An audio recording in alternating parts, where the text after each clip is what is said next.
Bienvenue sur Radio Pluriel.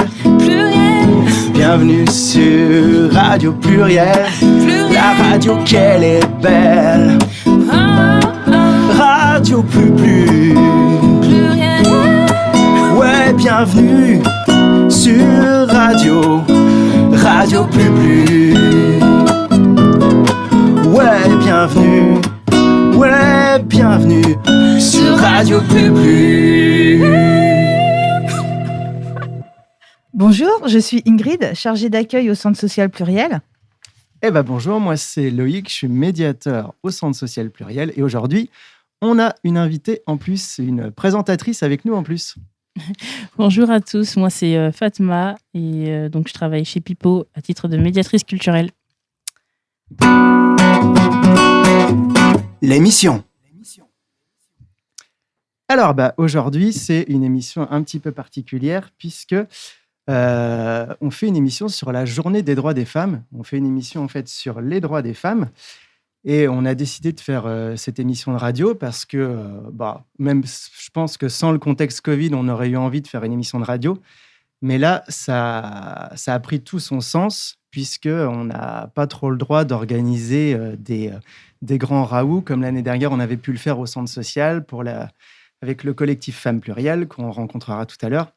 Et donc, cette année, Fatma, tu travailles, je crois, pour l'association Pipo et donc tu as voulu quand même essayer de faire des choses et je crois que ça a été assez compliqué. Est-ce que tu peux nous en parler ? Oui, en fait, on collabore ensemble, Pipo Centre social Pluriel, et c'est vrai que compte tenu du contexte actuel, c'est difficile de mettre en place des activités, des manifestations telles qu'on le voudrait. Et donc, cette émission radio se prêtait à l'occasion. Donc, voilà, on a en même temps pu, au moment du Tipeee, donc mardi... Mais c'est quoi ça, le Tipeee ?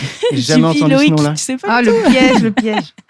Donc, la tente anti-gaspillage, en fait, que le centre social anime donc, le mardi et le vendredi, juste après le marché. Ouais. Et donc, on a mis en place une petite exposition. L'idée, c'était aussi de questionner les personnes, les passants sur la question de est-ce important de célébrer la journée des droits des femmes ? Donc, voilà... Donc, on a fait un certain nombre d'enregistrements, justement, Exactement. avec les habitants du Sanitas, les gens qui venaient au marché. Et on diffusera tout au long de l'émission, justement, des enregistrements audio qu'on a pris pendant ce marché. Est-ce que tu peux nous dire ce que tu avais prévu de faire pour cette semaine et pourquoi, pour toi, c'est important de s'engager pour le droit des femmes ? Eh bien, c'est vrai que du coup, cette semaine, c'était une semaine où l'association, on avait prévu pas mal d'événements, du type... déjà, ça fait 3 années que l'association suit des femmes du quartier du Sanitas, des femmes engagées. Du coup, on était aussi en train de développer des partenariats avec, par exemple, les cinémas studios. Et du coup, c'était prévu, aujourd'hui, c'était prévu de diffuser des portraits de femmes engagées que, du coup, Yvan Poussé, notre vidéaste, a réalisé. Donc, c'était 5 portraits de femmes, dont Aurélie, par exemple, Alika, qu'on va accueillir bientôt. Des femmes qui sont dans le collectif Femmes Plurielles, par exemple. Aussi. Et d'autres femmes qui juste animent des... en fait, ça peut être des habitants, des professionnels du quartier, des belles personnalités, en tout cas, qui en fait, agissent.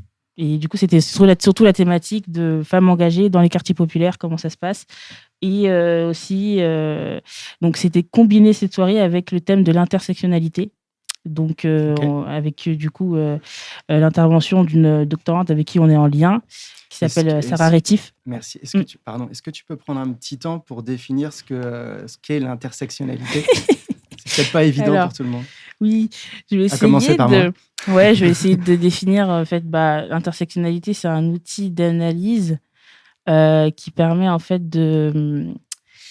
c'est-à-dire qu'en fait l'idée c'est de réunir les combats ? Non, c'est surtout mais en fait c'est surtout voir quelle domination subit un individu au-delà des discriminations qu'on connaît, mais en fait, c'est comment est-ce que différentes dominations s'entrecroisent et en fait, en s'entrecroisant, elles créent d'autres types de discrimination.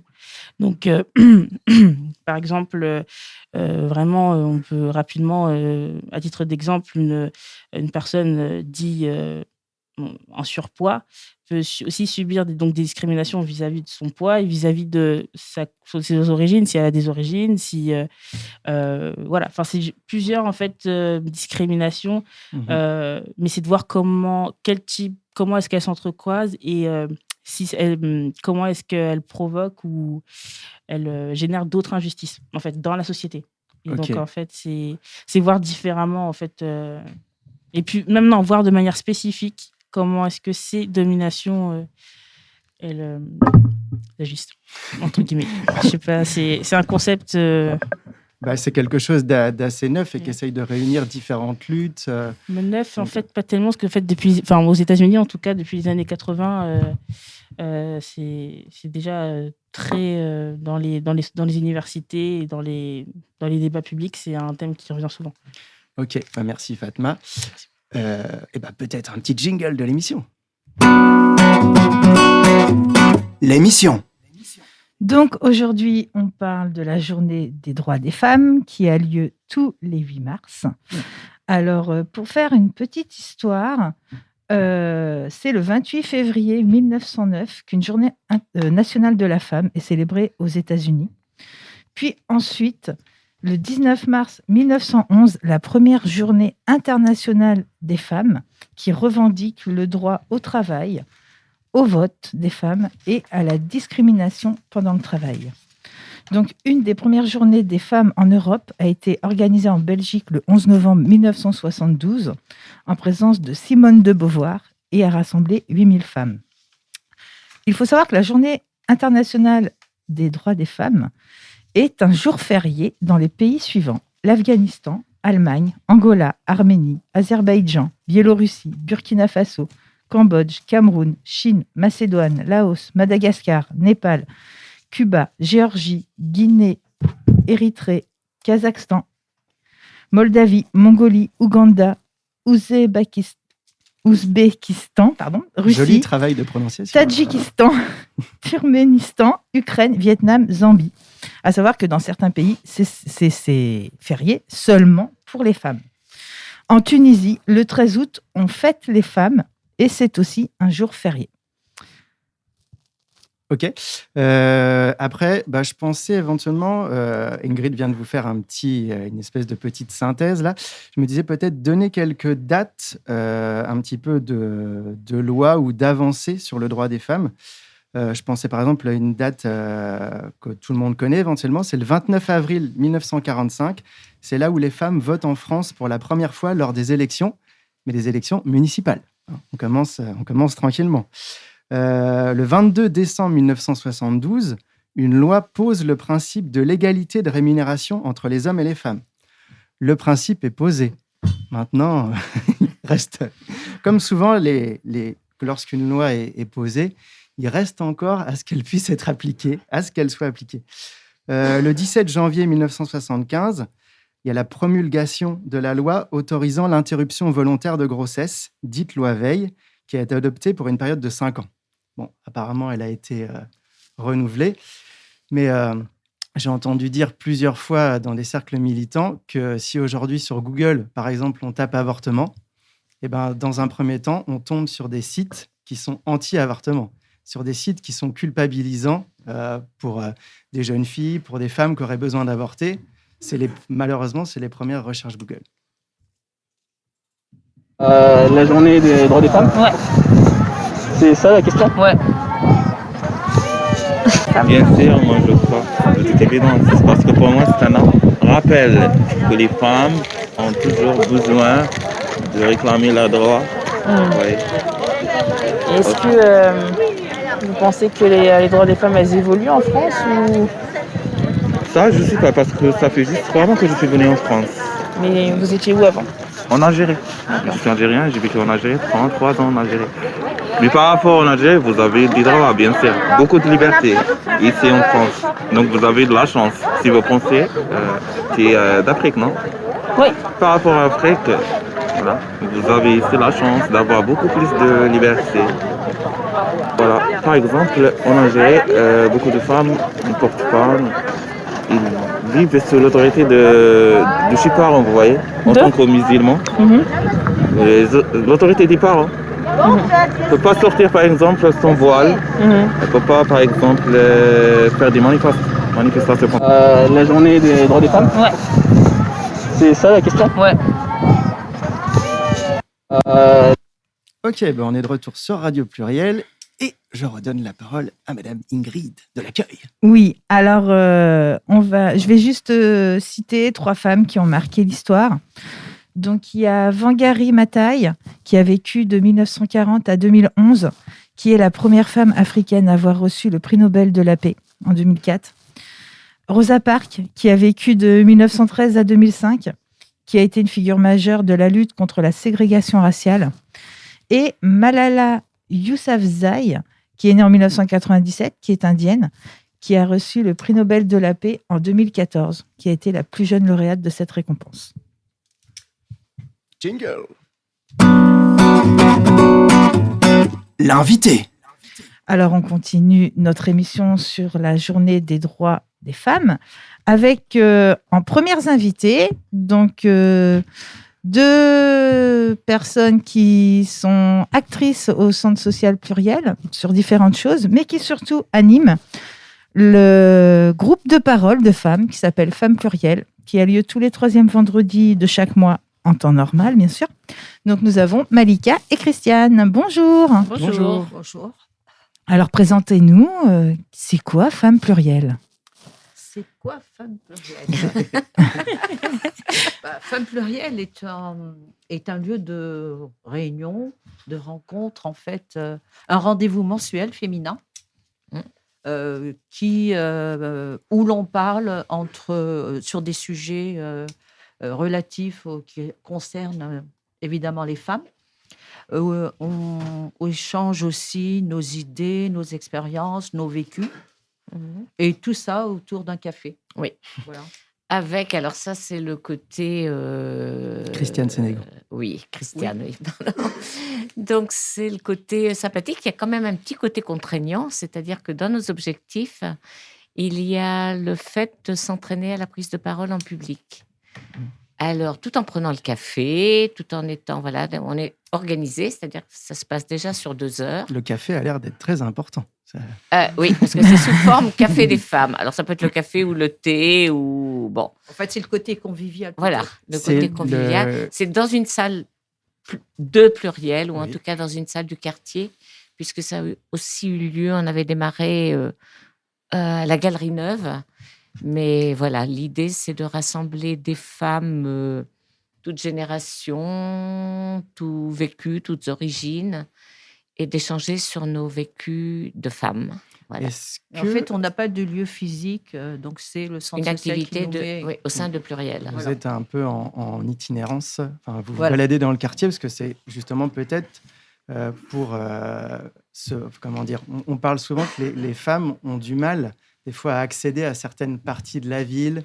Est-ce qu'il y a cette volonté peut-être derrière ça d'aller dans différents endroits du quartier pour prouver qu'on peut faire des choses un peu partout? Oui, bien sûr, les nombreux cafés du quartier, on les connaît tous, hein, toutes. Ou alors ils sont très cachés, mais bon. Non, c'est vrai que ça a été un des sujets dont on a parlé sur les femmes dans l'espace public et qu'il s'est dit des choses par rapport à ça. Donc, sur la volonté, il s'agit aussi d'être un petit peu identifié et repéré l'endroit où on est. Donc, par rapport à aussi, excuse-moi, c'est aussi de faire sortir les femmes de l'isolement, en fait. Il y a beaucoup de femmes qui sont avec leurs enfants, monoparentales, etc., qui n'ont pas de contact du tout. Et là, ça permet aussi de se retrouver, de construire des relations solides entre femmes. Et comment vous choisissez les sujets de réunion? Pardon, pour poursuivre sur les femmes du quartier, mais aussi les femmes tout à fait. Aussi les femmes d'ailleurs, Voilà. parce qu'il y a des femmes qui viennent et qui ne s'étaient jamais arrêtées encore au Sanitas, parce que le Sanitas, quand même, Ça fait voilà. peur. Donc, l'idée de croiser dans les deux sens, hein, sans jugement, et voilà. Et effectivement, on est allé aussi à la bibliothèque, on avait profité d'une exposition sur femmes et migration. Donc, on a un petit peu voyagé, mais l'idée, autrement, c'est quand même un peu d'être repéré et dans les dates et dans le lieu. D'accord. Donc, pour le moment, c'est ici. Alors, sur les sujets qu'on choisit, C'est en fonction des... En fait, ils sont prévus. Oui. Quand même, les sujets sont prévus.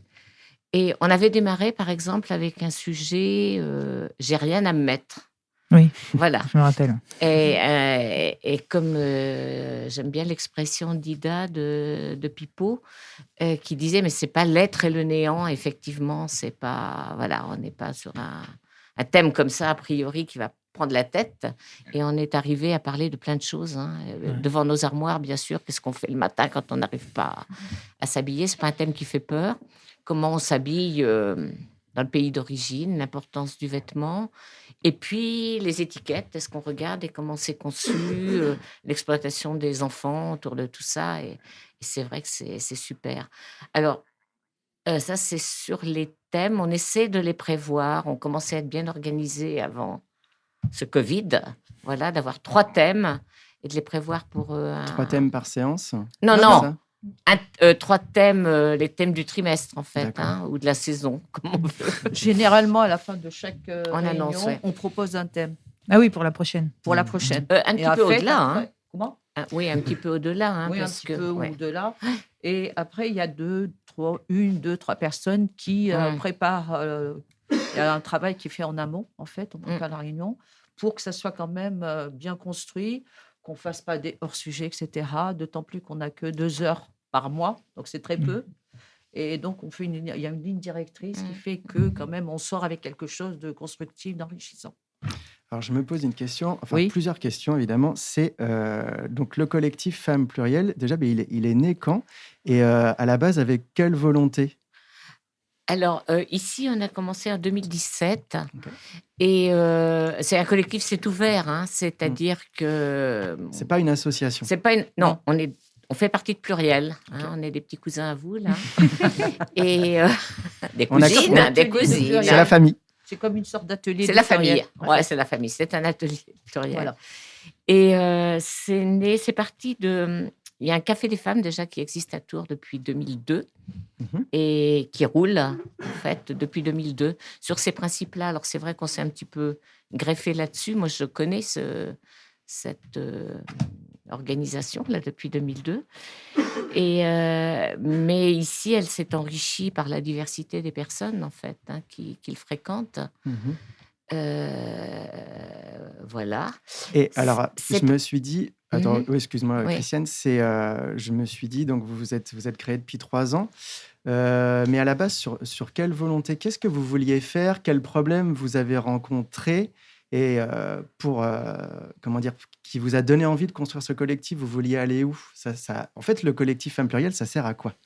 Ça sert à quoi? Notamment autour de déjà faire sortir, effectivement, faire se rencontrer les femmes de toutes origines, générations, de nous enrichir aussi, parce que moi, par exemple, je ne le fais pas forcément pour les autres, hein, je le fais aussi pour moi.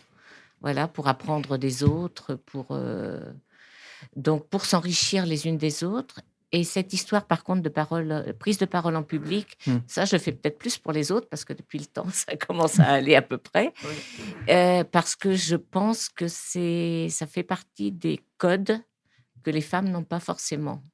On peut penser qu'il suffit de parler très fort, et les femmes peuvent être facilement pointées là-dessus, c'est-à-dire se faire traiter d'hystérique et tout, alors que quelquefois, si on parle pas fort du tout, on obtient beaucoup plus et on amène le silence. Enfin, donc, c'est vrai que dans ces rencontres, on prend des tours de parole, on garde son idée en tête. Voilà, quand on veut réagir, on patiente un tout petit peu, quelqu'un note le tour de parole et est invité ensuite. Voilà.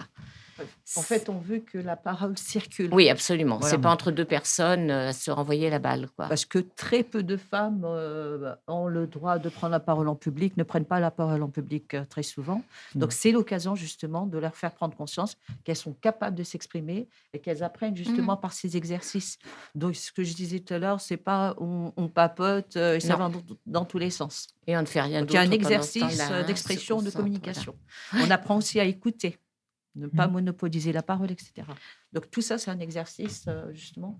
Donc Christiane, qui a quand même travaillé, Christiane a travaillé, et en fait, tu y tiens. Et moi, c'est ça qui m'a séduit aussi. Oui, c'est vraiment le petit plus, je pense, à conserver.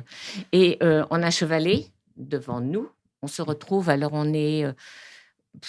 une dizaine, on va dire. Donc, c'est déjà quand même un public. L'an passé, on a fait une petite démonstration le 8 mars pour montrer un peu comment ça fonctionnait. On était 60. Et c'était pour témoigner, pour mais je ne suis pas le seul qui pourrait témoigner, justement. Je ne sais plus, Fatma, tu étais là le 8 mars l'année dernière, hein? J'étais là, mais pas au moment du Café des femmes. Mais là, j'attendais juste qu'ils aient fini de raconter leur expérience, parce que moi j'ai eu une expérience, malheureusement j'aurais voulu en avoir plein d'autres, mais c'était compliqué de trouver le bon créneau pour participer, mais pour avoir participé une fois, c'est super enrichissant en fait, parce que au-delà du fait que c'est des échanges entre femmes, c'est surtout aussi, je dirais même, des échanges intergénérationnels. Vraiment, c'est des femmes de tout âge, des femmes tout court, et bon, pour moi, en tout cas, de ma posture, j'ai trouvé ça hyper enrichissant. Et je me souviens en plus de quelques fractions, quelques petits échanges. Encore, même si c'était la dernière fois, c'était peut-être en octobre, vous fêtiez les 3 ans. Oui. Voilà. Et donc voilà, c'est au-delà du... Voilà, donc c'est enrichissant. Et en plus de ça, c'est un temps où en fait... c'est comme si, je ne sais pas si ça vous fait cette impression-là, mais j'ai l'impression que c'est une pause aussi. Une pause dans le temps, où là, en fait, on est vraiment centré sur c'est pensées. Sur nous, les femmes. Sur nous. Ouais. Et là, il n'y a plus la notion du rythme de la vie qui, en gros, il faut courir à droite, à gauche. Là, vraiment, on se pose. Et c'est un temps de pause. Oui. Je pense que c'est temps de réflexion, parce qu'en fait, on écoute et voilà. On peut ne pas parler si quelqu'un n'est pas à l'aise. Par contre, c'est vrai qu'on ne monopolise pas la parole. Ça, on y veille quand même. Et puis, c'est effectivement un temps où on enregistre, on réfléchit. Et puis, on repart. Alors, ce qui se dit, ça reste dans le groupe. Je veux dire, ça, on le précise. Et puis, c'est... Voilà. On est entre nous. Et quand on repart, je pense qu'on a plein de choses en tête auxquelles on va continuer à penser et qui nous enrichissent. Voilà, c'est sûr. On a entendu des réactions de dire « Ah, ça nous élève ». Je trouve ça super. Parce que, oui, voilà, c'est ça. Et c'est un exercice, bien sûr, qu'on pourrait aussi conseiller aux hommes, d'ailleurs. De faire des... parce tout à fait. C'est la non-mixité, en fait. Ça permet certaines choses, puisque le collectif des femmes plurielles est réservé aux femmes. Est réservé aux femmes. Mais pas interdit aux hommes. Il est réservé aux femmes. Moi, je voulais savoir, depuis 1 an, tout s'est arrêté alors ça fait 1 an. Alors, on a un petit contact parce qu'on fonctionne avec les adresses mail. On a on prend les coordonnées de celles qu'on rencontre à droite ou à gauche, qui souhaitent recevoir les infos.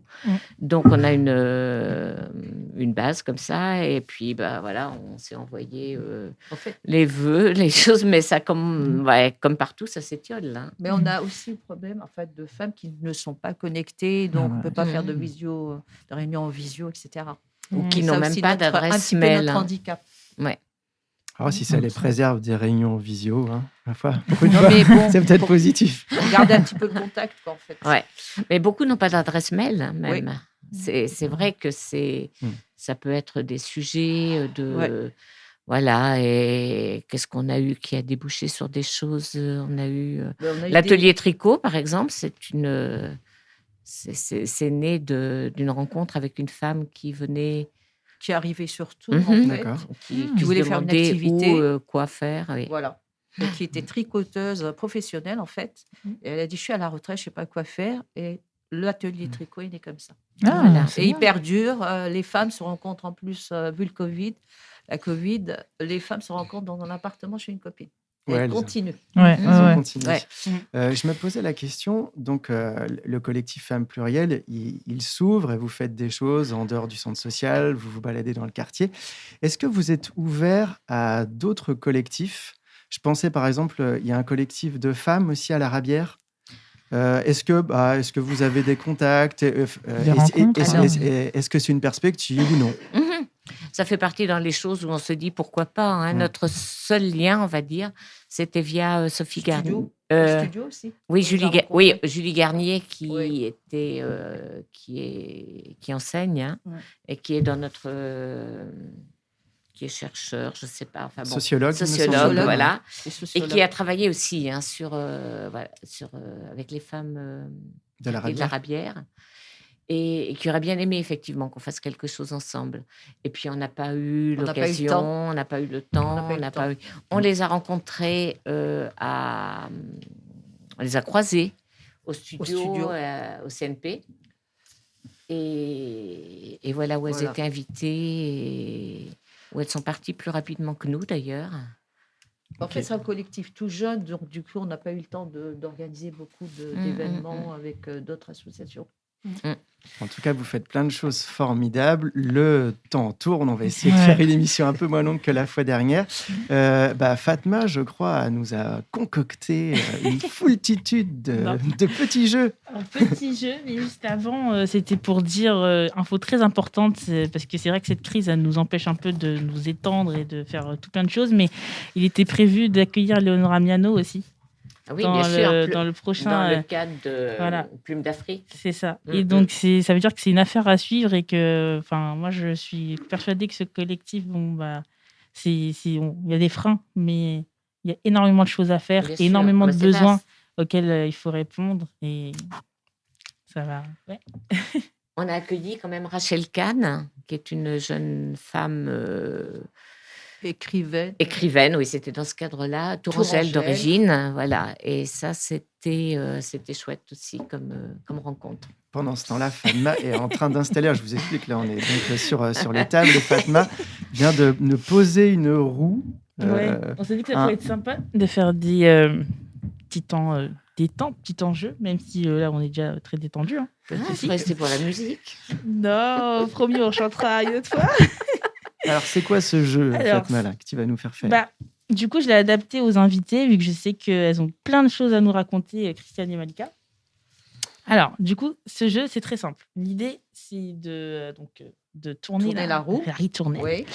Et selon les couleurs sur lesquelles vous tombez, il y aura une petite anecdote à raconter selon vos expériences, vos vécus. Un peu d'imagination, au Voilà. pire. Hein. Même pas d'imagination, de spontanéité. On a le droit de mentir.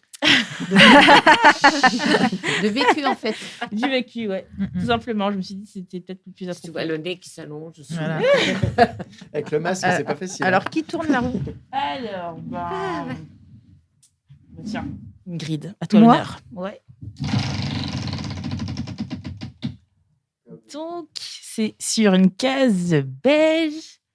Et donc, la case beige, l'idée, c'est que vous racontiez quelque chose que vous aimiez bien avant et dont vous regrettez la disparition aujourd'hui dans Dans notre le société. monde d'avant l'an dernier, quoi. Ça dépend. Ou quand L'avant, c'est peut-être plus dans votre jeunesse, à l'époque. Ouais, peut-être. Moi, je parlerai beaucoup plus de la pandémie qui nous a changé complètement. Du coup, notre ouais. mode de vie. La dernière fois, le 8 mars, là, quand on s'est retrouvés avec Tipeee, Pipo, Femmes Plurielles, moi, ça m'a fait du baume au cœur parce qu'en fait, c'est quelque chose, c'est très peu, mais pour moi, ça m'a fait rappeler ce qu'on vivait avant. On s'en rendait pas compte, en fait, La de chance, notre liberté et de toute cette relation humaine qui nous manque. Voilà, moi, c'est... Je parlerai d'avant, c'est plus par rapport à la pandémie. Oui, non, mais c'est sûr, là, c'est une franche rupture, en fait. Hein. On sait quand ça a commencé. On espère voir quand ça va se terminer. Mais bon, plus que de parler effectivement de ma jeunesse, c'était ça ce que tu attendais. Oui, c'était... On dira pas l'entre-deux-guerres, mais voilà. Voilà, je voulais pas paraître. C'est ça exactement là où je voulais pas tomber. Elle cherchait comment le dire. Voilà. Elle cherchait comment le dire. Ouais. Est-ce que ça ne serait pas du jeunisme, madame Ouais. C'est surtout par rapport aux droits des femmes, s'il y a Oui. quelque chose justement que Les les acquis, femmes, des choses. qu'elles ont peut-être, ou même peut-être vous pouvez très bien regretter un ancien temps ou je ne sais pas, et vous dire qu'aujourd'hui c'est un peu le bordel ou plutôt Ah non. c'est très bien aujourd'hui. Enfin voilà, je voulais savoir comment Oui, est-ce moi, que je vous crois qu'il positionnez. y a toujours plein de choses sur lesquelles il faut être vigilante. Alors ça, c'est sûr, par contre. Par rapport, c'est pas regretté, mais c'est sûr, bon, vous en parlerez sûrement plus avec le planning, mais je pense que sur le droit des femmes et les droits qui ont été acquis, c'est pas si vieux que ça, hein, c'est pas l'entre-deux-guerres, c'est plus récent. Oui, malheureusement. Mais les droits des femmes sont fragiles. Enfin, heureusement. Et Ouais.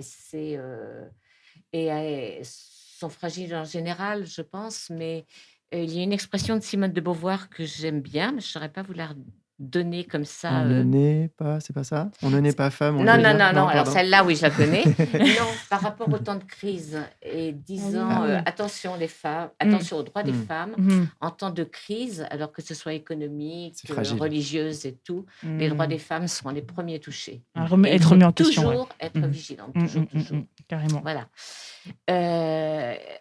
Et ça, c'est une citation que vous allez pouvoir lire dans la Nouvelle République ces prochains jours. Parce que là, on n'a pas parlé, mais on a démarré aussi avec Catherine Reynaud. Oui. Au départ, voilà, l'expérience riche. Et elle, bon, maintenant, ça y est, elle est Catherine moins Reynaud disponible. qui Elle est est- au CEAD pluriel. Oui, c'est ça. Et maintenant, qui est adjointe dans la nouvelle équipe municipale, donc qui est moins disponible. Mais voilà. Et donc, Reviens, Catherine. nous manque. je pense qu'elle va être efficace là où elle est. Malika est au Bah, CA c'est bien pluriel aussi, aussi. bien hein. sûr. C'est bien aussi, c'est une promotion de la femme. là, C'est une oui, un Oui. exemple. et c'est un voilà bon parce que je exemple. pense que les femmes aussi enfin les femmes, tout le monde hein, dans son cercle ou par rapport à on a toutes besoin de modèles, je pense, hein, par rapport voilà, Carrément. elle a réussi, on l'a vu en chair et en os, oui. hein. Wow. Et c'est vrai qu'il y avait cette curiosité hein, des femmes après les élections, puis bon, tout est parti assez vite, qu'elle nous parle un petit peu de son vécu, et je pense entre autres qu'il y a par rapport à nos droits de vote, puisqu'on l'a maintenant, mais c'est vrai pour, je pense aussi les hommes qui l'ont depuis bien plus longtemps, des sujets qu'on pourrait traiter autour de nos droits et puis de ce que c'est que voter, enfin ce que ça représente et comment on peut interpeller nos élus et tout ça, enfin des cours d'instruction civique quelque Donc, part. le collectif Femmes Plurielles, ça peut être aussi un endroit donc, de conscientisation. Hein, vous le pensez un peu comme ça? Oui, mais je pense que ça suffit même pas, hein, ou alors il faut qu'on en fasse un toutes les semaines. Ouais. Mais oui, non, je pense que on manque. Il faudrait l'instaurer, je ne sais pas comment, parce qu'on n'a pas la curiosité. Bien sûr que tous les outils sont disponibles sur Internet, hein, mais c'est pas, ça suffit pas. Ça suffit pas. C'est pour- pas Ce comme qu'on ça disait, que parce ça que les marche. personnes ne sont pas connectées forcément. Non, et puis même, on n'y va pas, quoi. Je veux dire, il y a Voilà. trop de choses. Ouais. Hein. Mais reprendre du droit constitutionnel, je ne sais pas comment dire. Et c'est un peu ce qui... Tout à fait à l'origine du Café des femmes à Tours, hein, en 2002. C'était un petit peu ça. Il y avait eu un article qui était dans l'ANR à la suite d'une rencontre entre femmes, et c'était aux urnes citoyennes. Et avec de se dire, mais on manque vraiment d'infos sur voilà, qui fait quoi, comment... pour voter, voilà, pas question d'orienter les votes, mais de savoir quand même. Et ça, c'est plus que jamais d'actualité. Ça reste d'actualité. C'était il y a 20 ans. Ok. On refait tourner la roue. Petite dernière.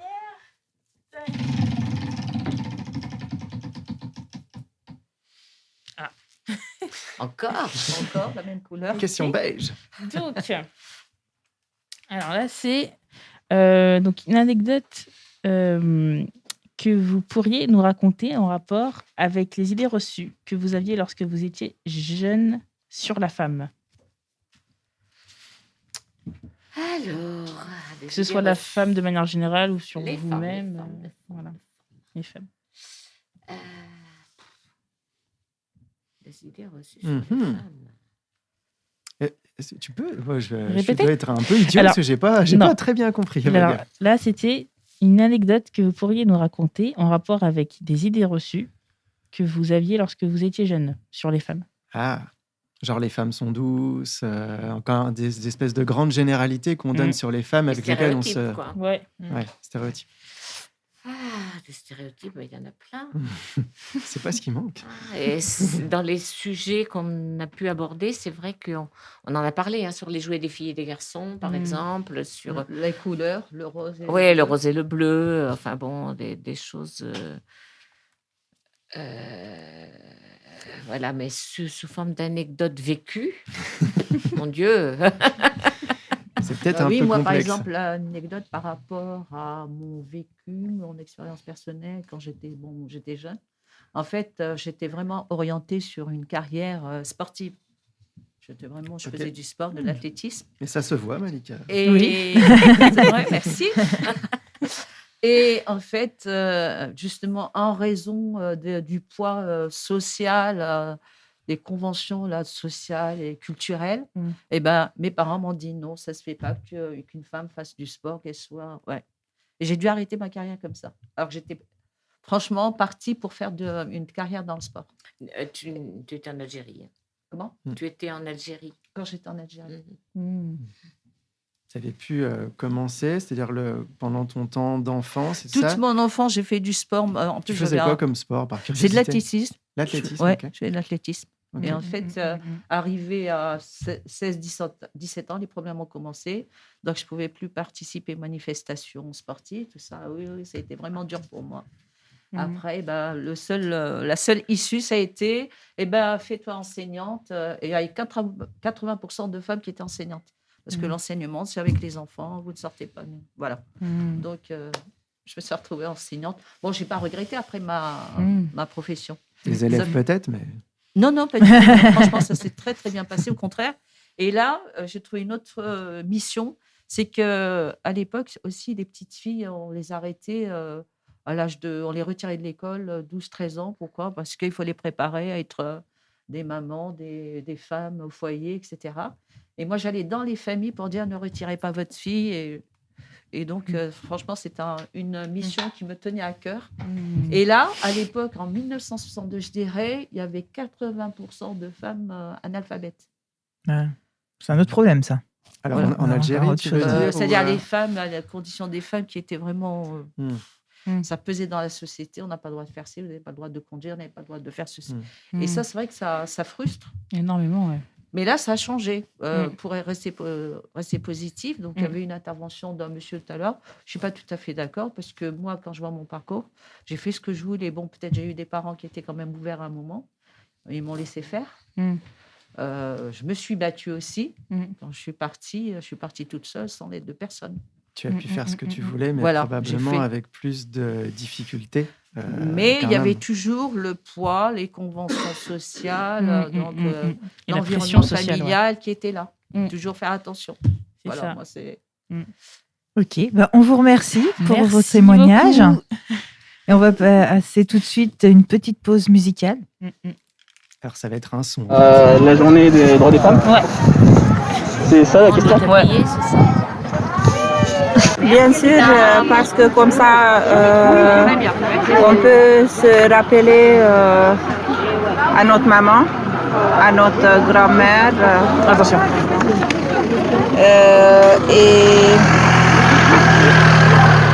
Et de les remercier qu'il nous a amenés à ce monde. Et si on pourra avoir les mêmes droits que les hommes, ça sera très bien. Parce que souvent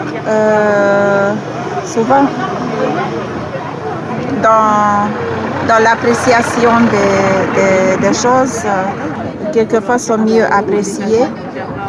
Ça peut commencer déjà dans les familles déjà. Ça dépend du type de la famille aussi, bien sûr. Mais on apprend d'apprécier les femmes déjà à la famille, dans notre famille. Ok. Merci. Dans cette société. Aujourd'hui, non. Ah ouais? Aujourd'hui, non, parce qu'il y a encore, je sens qu'il y a encore le problème de racisme. Il y a encore ce problème-là. Il y a, malgré l'abolition de l'esclavage, il y a encore ce problème-là. Et ça peut nous bloquer, en fait. Ça peut nous bloquer parce qu'il y a des portes qui peuvent s'ouvrir à nous, mais par rapport à ce problème-là, ça peut nous freiner, nous induire en erreur. Et puis, moi, je ne suis pas raciste, hein, mais personnellement, ça me gêne. Ça me gêne. Il y a quoi encore? Il y a aussi le fait qu'il y a des femmes qui se font battre par leur mari et qui, après ça, ont peur de s'exprimer, qui ont envie de faire des choses, d'utiliser le potentiel qu'elles ont reçu, mais qui ont peur. Ils sont effrayés parce que peut-être là d'où elles viennent, c'est interdit. Ou elles ont l'impression que si elles font un pas, elles seront tuées ou maltraitées. Voilà, ça peut avoir aussi, et par rapport au problème de ces femmes-là, qui ont également des enfants, ça peut aussi avoir une influence négative sur les enfants. Voilà, ça peut... Il y a plein de choses à dire. Et puis, c'est ça, hein. Ok, merci pour toi. La journée des droits des femmes? Ouais. C'est ça la question? Ouais.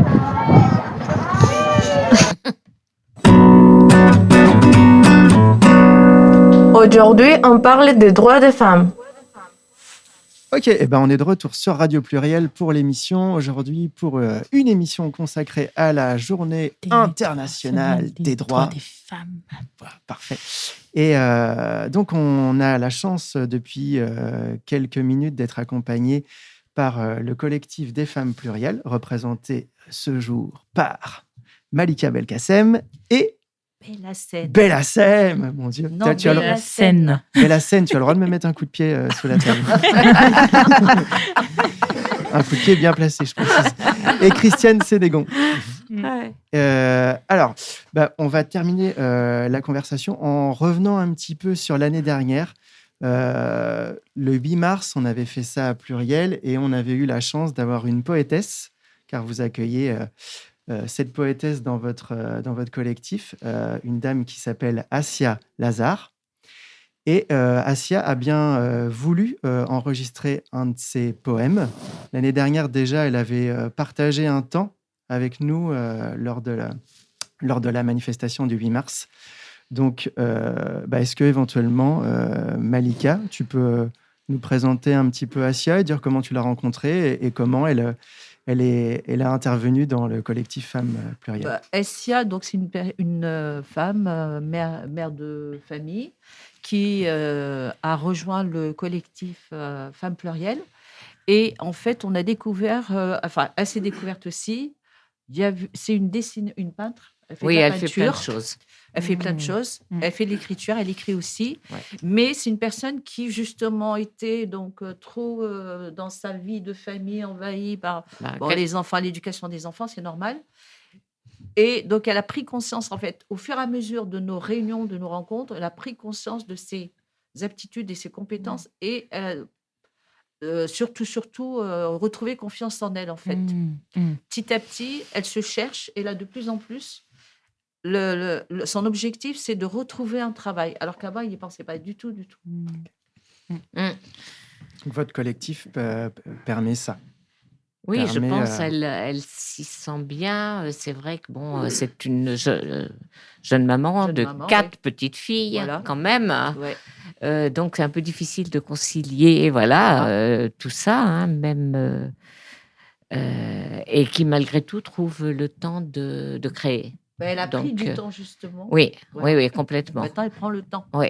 Oui, et elle a plein de talents, plein de talents. Et voilà, donc là, elle est presque prête à s'envoler. On va écouter son partage. Ça, c'est notre fierté aussi, quelque part. Ah oui, bien sûr. Oui.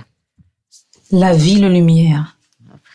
Les lumières des tours s'allument, s'éteignent, tour à tour, du ciel nocturne qu'envient les étoiles.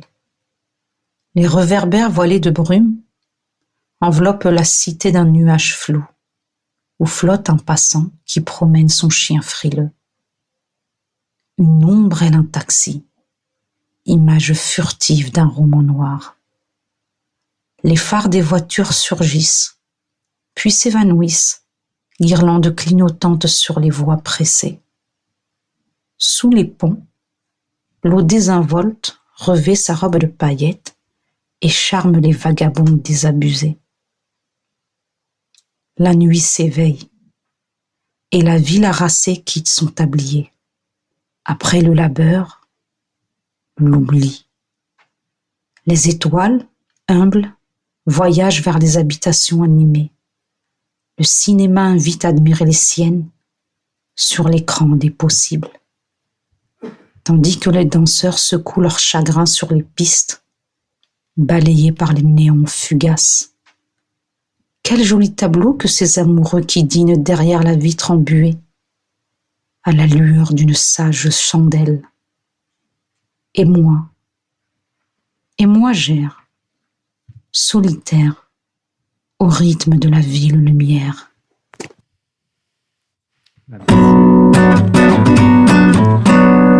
Aujourd'hui, on parle des droits des femmes.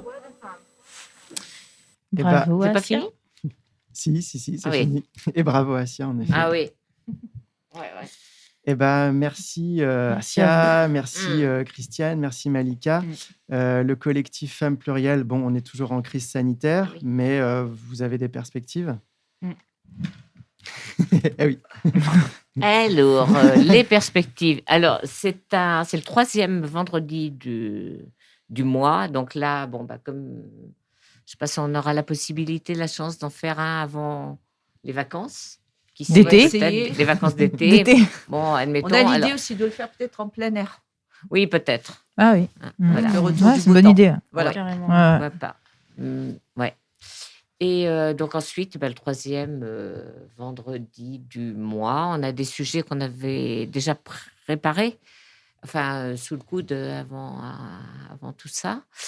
Donc on redémarre et puis des perspectives. Mon Dieu, on est ouverte à plein de choses en fonction de ce qu'il peut y avoir, des expositions, Et puis l'idée, c'est vraiment que les femmes s'en emparent. Parce que tout à l'heure, quand on parlait d'animation, alors c'est vrai, on a encore 2-3 minutes, non? On a voilà. vas-y, après. Donc c'est vrai que l'expérience, par exemple, moi, je l'ai un petit peu pour en avoir animé, participé à d'autres, et puis ces objectifs. Mais l'idée, c'est vraiment que les femmes s'en emparent de cette animation, que ce ne soit pas nous qui Toujours les animions. mêmes. Voilà. On a même si en y participant, mais... je ne sais plus si j'ai dit tout à l'heure, on a des chevalets avec nos noms ou des étiquettes, et on n'est pas obligé de dire ce qu'on est, si on est du quartier ou pas, si on travaille ou pas, si on est la femme d'eux ou si voilà. Ça, c'est pas du tout obligé.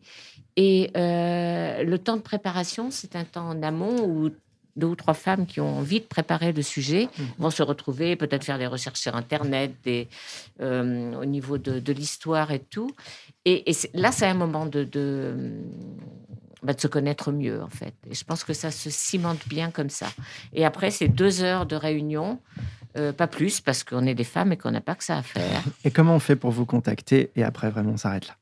C'est via le centre. L'accueil. Voilà, maintenant, on commence Voilà, à voir, via moi, donc au 02 47 37 07 89. Et puis, il faut surveiller le site du centre social aussi, parce que dès que j'ai les thèmes des réunions, je les mets sur le site. Donc voilà, il faut surveiller ce qui se passe au centre social. Tout à On fait, vous tout à remercie fait. aussi. Moi, je suis contente d'avoir été invitée et profiter, avoir fait honneur à la web radio du Centre social Pluriel. Merci Bravo. Malika. Merci, Malika. Merci. Bravo à tous. J'avais ton âge, il y a encore quelques pages. Le passage à l'âge adulte est grisant dans le virage. Devenir une femme, y a pas de stage, pas de rattrapage. Je sais que tu l'as pas décidé, mais tu le portes cet héritage. Alors apprends à faire avec, rien n'est acquis vraiment. Mais n'oublie pas d'être une femme avant d'être une maman. Pense à ton arrière-grand-mère qui pouvait pas décider, même pas divorcer, à peine respirer. Fais pas l'enfant gâté, rien n'est jamais gagné. Écoute, j'ai pris quelques notes.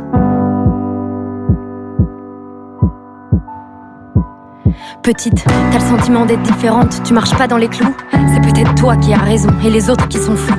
Après tout, qui crée les codes et les tabous? Qui a dit que ceux qui rentraient pas dans le cadre deviendraient rien du tout? Souvent, les futurs génies sont mauvaises à l'école. Et souvent, c'est les plus timides qui deviennent des idoles. Alors en classe, si le professeur te casse, te dit que t'es bonne à rien, l'ouvre pas trop. Ou alors ouvre-la bien. T'inquiète pas si t'es petite, t'inquiète pas si t'es grosse. Les popus du collège sont les premières à devenir des cassos. Regarde pas les autres, leurs conseils à la con. Écoute ce que dit ton cœur, il a souvent raison. Apprends à t'aimer toi, t'es quelqu'un de spécial. Spécial c'est suffisant, pas besoin de la jouer originale. Les petits bonheurs de la vie seront souvent les plus cool. Chanter Céline Dion à tue-tête, tu verras ça défoule. Entoure-toi bien de gens qui t'aiment. Regarde seulement ceux qui te donnent et pas ceux qui te prennent. Petite, tu as le temps, petite. Petite, prends de l'élan. La vie c'est une course de fond, t'as besoin d'entraînement. Tu monteras des projets qui se casseront la figure. Mais relève-toi, trouve une échelle et escalade les murs. Tu veux devenir patronne? Alors deviens patronne. Ne laisse personne te dire que t'es pas assez bonne. C'est jamais ceux qui foutent rien qui arrivent au sommet. Te compare pas aux autres, ça c'est un coup à déprimer. Tu sais, y a pas de limite, même pas de temps. Les seules limites seront les regrets que t'auras d'avoir dit pas maintenant. D'avoir dit pas maintenant. Écoute pas les ragots, te mêle pas des histoires. La vérité c'est que les choses ne seront jamais toutes blanches ou noires. La vérité c'est aussi que la vie ne sera pas toujours rose. C'est du même style de personne dont tu tomberas amoureuse, tu sais. Le style de personne qui te rend malheureuse.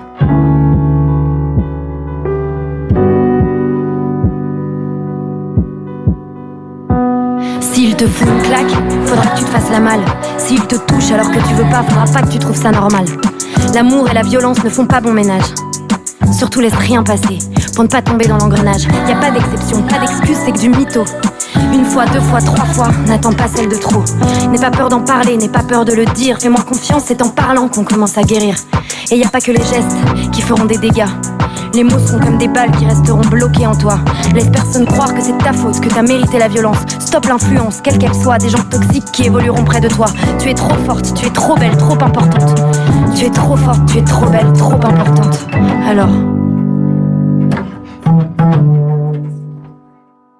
Je n'ai plus honte, il faut que tu saches assez de toutes les plaies que l'on cache et de tous les cris que l'on garde en soi. Tout ce mal qu'on se fait par amour. Adieu le mal amour, le mal amour. Souvenir des coups qu'on prend pour des caresses. Adieu le mal amour, le mal amour. C'est un amour aveugle et sourd qui blesse.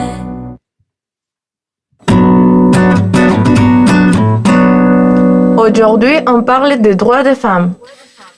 Alors, on continue notre émission sur la Journée internationale des droits des femmes avec comme invité Marielle et Valentine du planning familial. Bonjour. Bonjour. Bonjour. Alors, vous allez nous présenter en 2-3 mots ce qu'est le planning familial et quel est votre rôle dans cet institut. Oui, je te laisse commencer à te présenter. Donc, moi, je m'appelle Valentine, je suis actuellement en 3e année d'école d'infirmière et donc je suis bénévole au planning familial. Et donc, moi, je suis Marielle. Je suis salariée au planning familial depuis 10 ans et je suis au planning familial depuis 15 ans puisque je suis arrivée avant en tant que bénévole. D'accord. Alors, vous voulez qu'on vous présente rapidement le planning familial ? Oui, vite fait, ouais, ce que vous y faites. Alors, le planning familial, c'est une association départementale. Donc, en Indre-et-Loire, on ne fait pas exactement la même chose que dans les autres départements. Et donc, du coup, nous, en Indre-et-Loire, on fait essentiellement de la prévention, de la formation. On est centre de documentation et on fait plein de choses, des séances collectives sous différentes formes, avec plein de publics différents. Pour les enfants, les ados, les adultes, les femmes, les hommes, tout le monde. Et puis, on fait des rendez-vous individuels. On a des permanences, notamment au Sanitas, tous les mercredis et vendredis après-midi au centre de vie. Oui, au centre de vie, très bien. C'est ça. On fait aussi beaucoup de formations professionnelles, j'ai dit, auprès des acteurs du médico-social. Et puis, on organise, quand c'est possible, des journées événementielles, des grosses manifestations, tout ça. Voilà. Derrière le planning familial, en fait, moi j'ai des représentations du planning familial par rapport à la contraception, par rapport je suis une jeune fille, j'ai besoin d'être orientée par rapport à ça, je vais au planning familial. Mais vous faites pas que ça. Non, du tout. Mais effectivement, vous n'êtes pas le seul. Il y a énormément de personnes dans cette représentation, puisque le planning familial, en fait, quand il a été créé au niveau national, il s'appelait Maternité heureuse.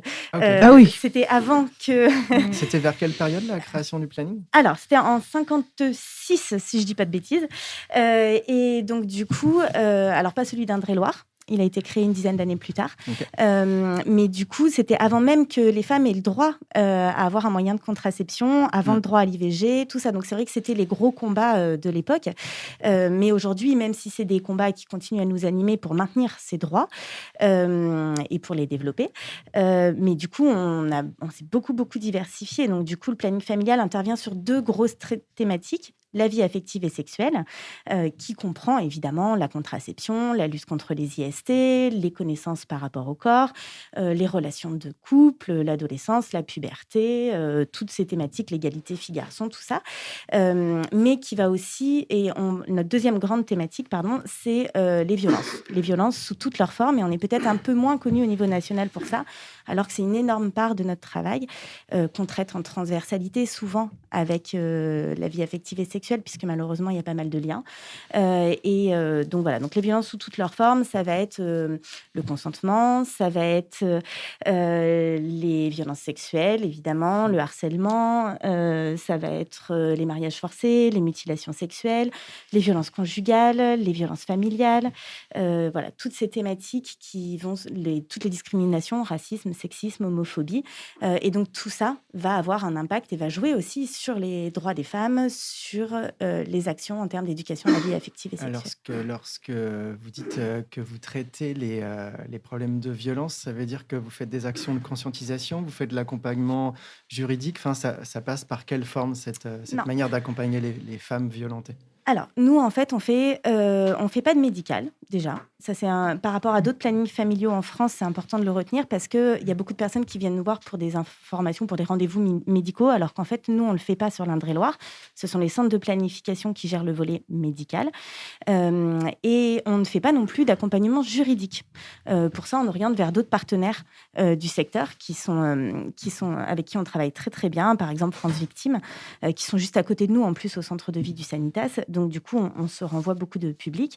Nous, en termes d'accompagnement direct, on a des groupes de parole pour les femmes victimes de violences conjugales et ou d'agressions sexuelles qui ont lieu au centre de vie du Sanitas et qui sont vraiment des groupes spécifiques, des groupes de parole. Ce n'est pas des groupes à visée thérapeutique, c'est vraiment des groupes d'échange pour les femmes qui ont été ou qui sont encore victimes. Et après, notre travail principal, le plus gros de notre travail, c'est la prévention par rapport aux violences, mais aussi la détection, puisqu'à partir du moment où on ouvre la parole, où on conscientise les choses, on va détecter beaucoup de situations et on est amené à prendre en charge suite à des détections ou à faire des IP, tout ça, des informations préoccupantes. Okay. Alors, est-ce que la pandémie a changé votre façon d'agir ou pas Parce qu'on dit qu'il y a plus, il est reconnu qu'il y a plus de violence par rapport à la pandémie, par rapport à quand on s'est retrouvés tous au mois de mars chez nous. Là, beaucoup de femmes ont été violentées. Est-ce que ça a changé votre façon de travailler, la pandémie ? Alors, ça a changé certaines choses. Nous, on n'a pas forcément de vision en termes d'augmentation des faits de violence, parce que nous, on ne suit pas le volet juridique, on ne suit pas les dépôts de plainte, tout ça. Mais par contre, nous, ce qu'on a repéré, c'est beaucoup plus de révélations.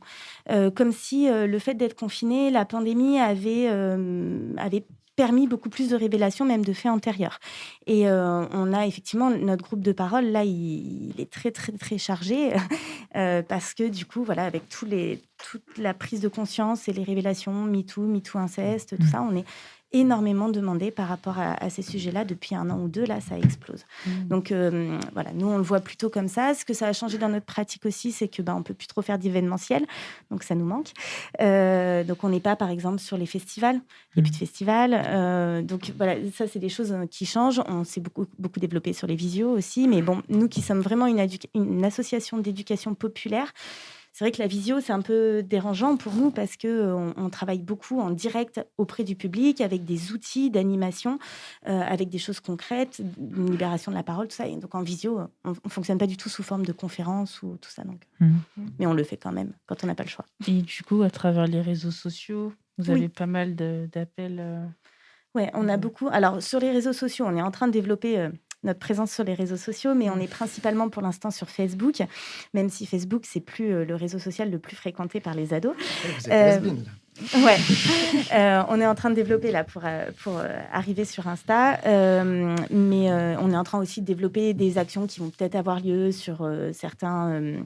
Alors c'est pas moi qui développe ça parce que moi je suis pas très calée sur Discord. Je sais pas si vous connaissez, voilà, des trucs de gamers, mais c'est pas encore fait. Et donc, mais déjà par Facebook en fait, on est beaucoup suivi, on publie beaucoup, et surtout on est sur Messenger. Donc en fait, il y a pas mal de personnes, y compris des jeunes, qui fonctionnent quand même avec Messenger et qui nous contactent, qui nous posent des questions par Messenger. Valentine, bonjour. Oui, bonjour. Donc toi, tu es stagiaire, c'est bien ça? Oui. Stagiaire infirmière. Donc, qu'est-ce qui t'a décidé, toi, à aller demander un stage au planning familial? Eh ben, c'est tout ce qui est le médico-social, parce que c'est bien de voir du technique, mais il n'y a pas que ça. La prévention fait partie du métier d'infirmière. Et donc, si on n'apprend pas à le faire, on ne sait pas le faire. Et le planning familial, c'est le bon lieu parce que le planning familial, vous allez intervenir, alors en temps, on va dire, normal, hors Covid, vous intervenez dans les écoles, les collèges, peut-être des centres d'animation. On le fait encore. Ah oui. Ah oui, même en période de Covid, on a maintenu toutes les interventions qui étaient possibles en présentiel. Et donc non, par rapport au public, ça change pas. Ça change pas beaucoup, à part dans les centres de formation, effectivement, des étudiants, où là, on a fait des visios au lieu des cours habituellement en présentiel. Mais sinon, auprès du public, on essaie de maintenir tout ce qui est possible en présentiel. Donc, on continue les séances collectives, que ce soit dans les foyers de l'aide sociale à l'enfance, que ce soit dans les établissements scolaires, que ce soit dans les groupes français langue étrangère, par exemple, que ce soit auprès des MNA, des mineurs non accompagnés, que ce soit dans l'insertion socio-professionnelle, que ce soit dans le handicap. On a maintenu tout ce qu'on pouvait en présentiel. Et quelles sont les réactions des jeunes quand vous allez dans les collèges, dans les lycées? Quel type de problématiques vous rencontrez lorsque vous faites des présentations devant les classes? Les jeunes ont besoin de parler de quoi en ce moment?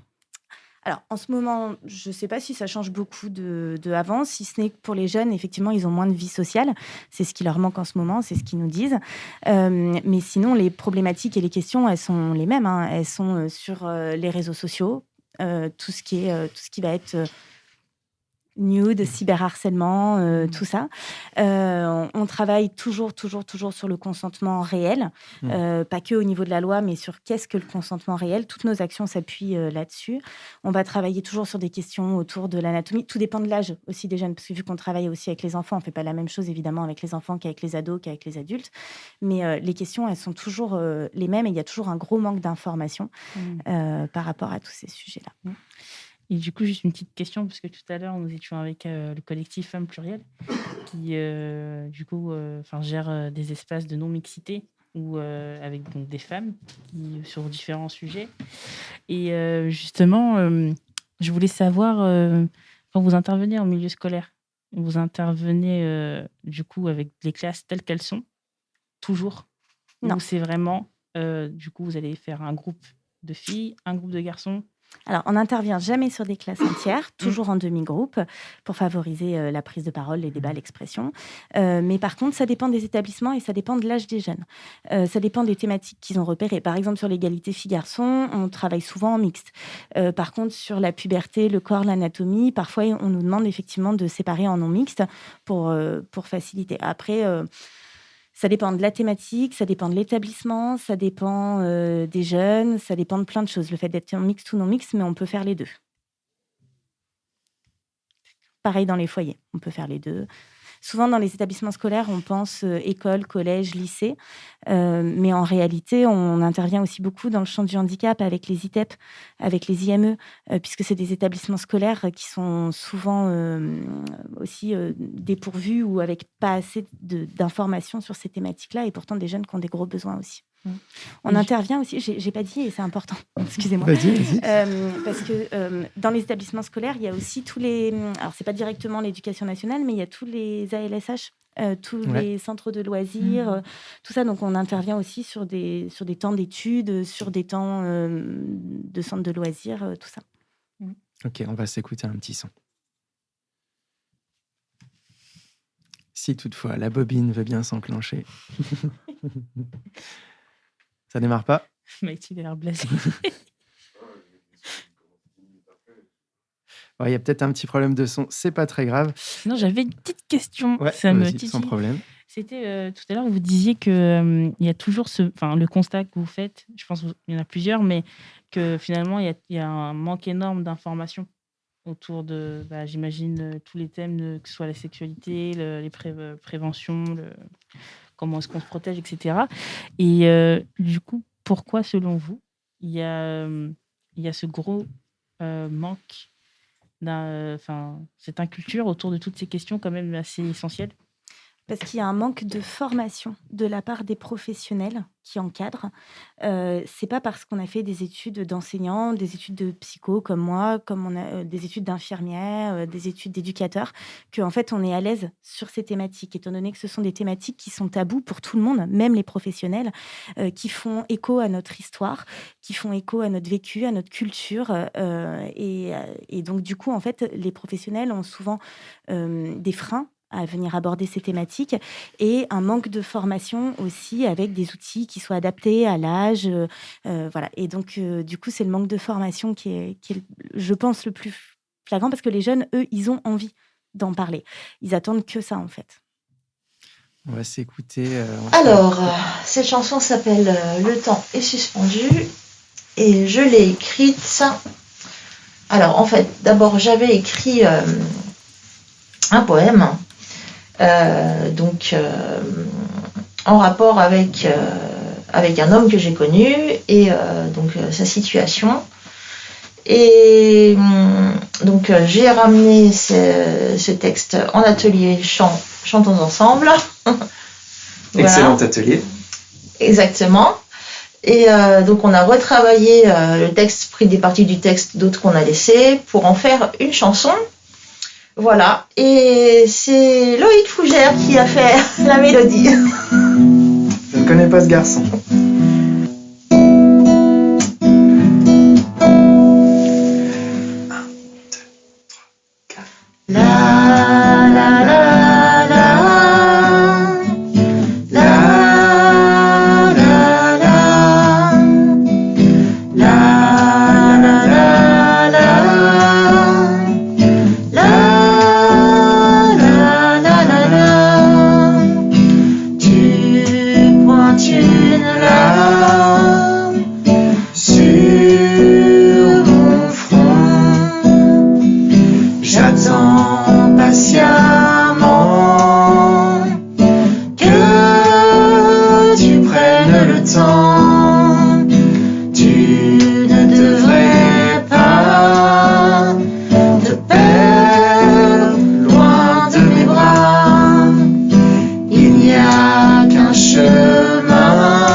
Ne vont rien t'apporter.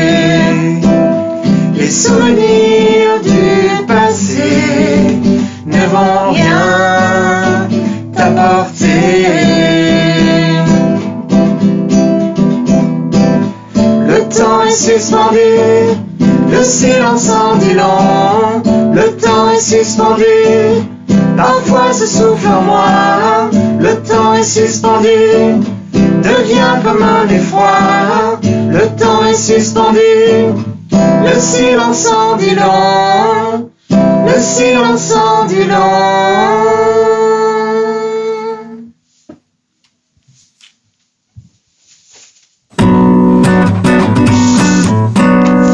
Aujourd'hui, on parle des droits des femmes. Donc nous sommes de retour sur Radio Pluriel avec nos invités du planning familial, Valentine et Marielle. Donc on va continuer à leur poser des petites questions. Et des grandes questions aussi. Et on s'est demandé pendant la petite pause musicale, vous avez par ailleurs entendu Jenny Dufis, qui est une adhérente du centre social et qui a écrit cette chanson l'année dernière pendant notre atelier Chantons ensemble. Donc, alors, elle est également adhérente au planning familial. Eh ben oui, voilà. mais quel lien incroyable. Ça se fait facilement. Ben justement, comment on devient adhérente, militant, bénévole du planning familial, Marielle ? Alors, il y a plusieurs façons de nous rejoindre et de nous aider. Déjà, adhérer à notre page Facebook pour être tenu informé des événements, les liker, les partager, tout ça, ça nous aide beaucoup aussi sur la représentation qu'on peut avoir, la représentation politique, à nous faire connaître. Ensuite, si on veut faire un petit peu plus, on peut adhérer. L'adhésion, c'est 8 ou 20 euros, ça dépend de notre situation par an, et qui nous permet aussi d'être tenus informés et de nous soutenir. Alors, c'est pas pour le volet financier, mais c'est surtout pour le volet militant et politique, d'avoir beaucoup d'adhérents, en fait. Et puis, pour ceux qui ont un peu de temps, on est toujours aussi à la recherche de nouveaux bénévoles. Alors, on en a déjà beaucoup, hein, on a 150 à 200 bénévoles actifs. En Indre-et-Loire ? Oui, en Indre-et-Loire. Okay. On est costaud. Ouais, on est entre 340 et 400 adhérents. Selon les années. Et effectivement, on laisse beaucoup de place aux bénévoles sur nos interventions. On n'est que 5 salariés. Est-ce que Valentine, Marielle, excuse-moi, est-ce que vous avez, non pas subi, mais bénéficié un petit peu du mouvement MeToo ? Est-ce que ces mouvements-là mettent bien en lumière les violences faites aux femmes et donnent envie aux jeunes et à d'autres de s'engager ? Est-ce que vous avez des bénévoles en plus depuis ces mouvements ? Oui, dans le sens où là, effectivement, depuis 1 an ou 2, c'est pareil, on a énormément de demandes de bénévolat. Est-ce que c'est lié à ça ou pas ? Certainement. Est-ce que c'est lié au confinement, au fait que les gens aient plus de temps aussi et envie de faire des actions sur le terrain parce que ceux qui ne travaillent pas, du coup, ils ont moins l'occasion de sortir. Donc, c'est vrai qu'on a beaucoup, beaucoup de demandes de bénévolat là, depuis 1 an et demi. Mais c'est tant mieux pour nous. Après, à savoir si c'est lié à MeToo ou au confinement, on ne sait pas. Et du coup, moi, j'ai une petite question pour Valentine. Est-ce que tu pourrais partager un peu avec nous ton expérience, du coup, en tant que stagiaire ? Finalement, quelles sont les difficultés comme les facilités que tu peux rencontrer dans ton stage si tu as pu finalement exercer avec un public, etc. Parce que c'est vrai que tout à l'heure, tu parlais de l'approche médico-sociale qui est très importante dans les métiers du soin. Et c'est vrai que moi, ça m'intéresse de vous entendre aussi sur cette approche. Comment est-ce qu'on rentre en contact avec les personnes ? Comment est-ce qu'on discute, on sensibilise quand on n'a pas forcément les mêmes cultures, les mêmes bases de base. Et pour répondre à ta question, du coup, j'ai pu intervenir sur beaucoup de différents publics. Donc au début, c'est pas facile. Du coup, cette différence de culture aussi, il faut s'adapter à la culture des personnes en face de nous. Et tout est sur l'adaptation, vraiment. Après, on a la chance d'être avec des bénévoles ou des salariés qui nous mettent très à l'aise, et heureusement, parce qu'en vrai, c'est pas facile d'intervenir auprès d'un public qu'on connaît pas, que c'est la première fois qu'on voit. Et c'est très, très enrichissant. Et du coup, cette notion d'éducation populaire, dont le planning familial est aussi issu, comment est-ce que, justement, les formations, elles sont faites, les transmissions, elles sont faites ? C'est propre à chacun ? Alors, propre à chaque intervenant ou à chaque public ? À chaque intervenant. Alors, non, c'est pas vraiment propre à chaque intervenant. L'éducation populaire, en fait, c'est l'éducation pour tous et par tous.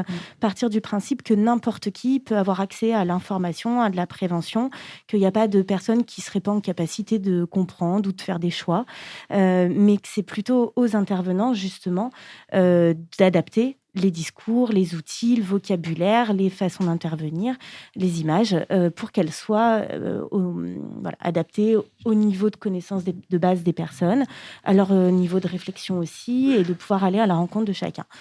Par tous, parce qu'on estime que chaque personne qui a vu ou fait, comme les stagiaires, les bénévoles, des interventions avec le planning familial, deviennent à leur tour des relais de prévention. Et donc, du coup, eux-mêmes, ils vont transmettre ces informations simples et ludiques qu'ils ont entendues à leur entourage, à leurs amis, à leur famille, à leurs camarades de promo. Donc, voilà. Mais après, les outils et les techniques, on a quand même, nous, développé au planning familial pas mal d'outils et techniques qu'on est toutes en mesure d'utiliser.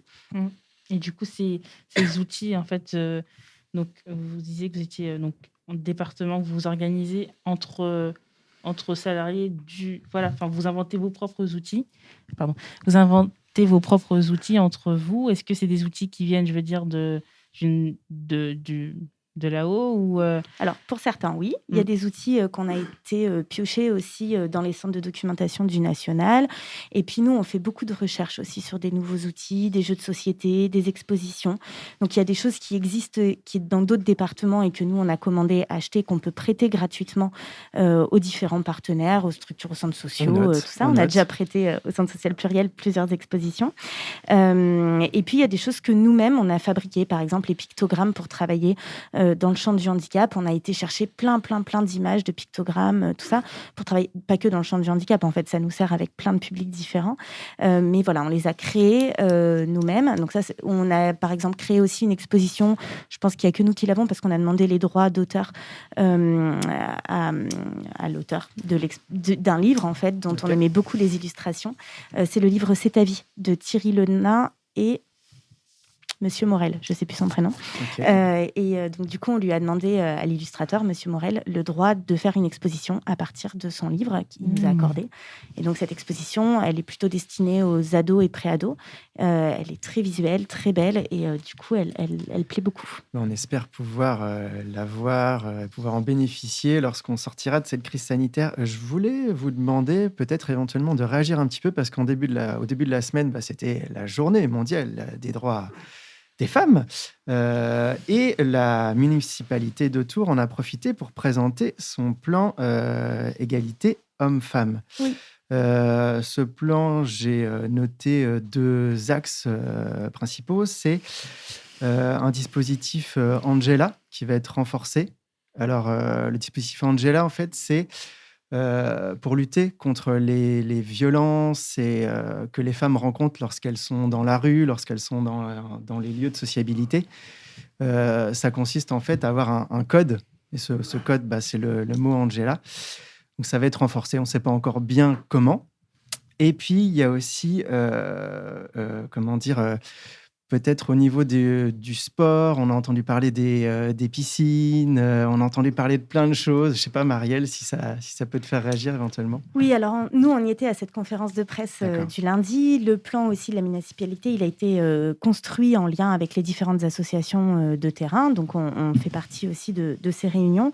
Donc, par rapport au dispositif Angela, c'est Stop Harcèlement de rue qui le monte, il me semble. Et du coup, c'est très bien si ça peut être mis en place et développé, particulièrement quand les bars vont rouvrir.